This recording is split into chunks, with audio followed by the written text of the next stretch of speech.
Kaliwat ka ng sunog ang sumiklab sa Metro Manila at ilang probinsya. Kabilang na ang malawakang sunog sa isang residential area sa Tondo, Maynila. Nasa frontline ng balitang yan si Gary De Leon.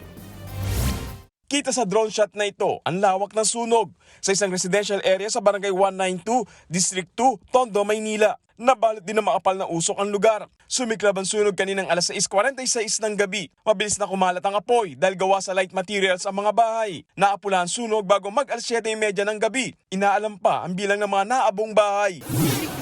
Isa pang sunog ang sumiklab sa isang residential area sa Barangay Katmon, Malabon. Lampas alas 3:30 ng hapon kanina, nagsimulang kumalat ang apoy. Pasado alas 5 na ng hapon, napatay ang apoy.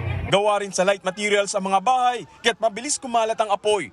25 residente ang nawala ng tirahan. May malaking sunog din sa Tacloban City sa Leyte. Bandang alas 6:40 ng gabi kanina, sumiklab ang sunog. Naapula ang sunog lampas alas 7:30. 10 bahay ang natupok. Aabot sa higit 1 milyong piso ang halaga ng pinsala. Inaalam pa ang sani ng mga magkakahiwalay na sunog.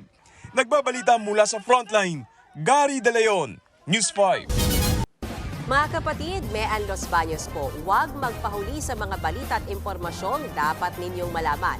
Para sa mas malawak na balitaan at diskusyon, mag-follow at mag-subscribe na sa social media pages ng News 5.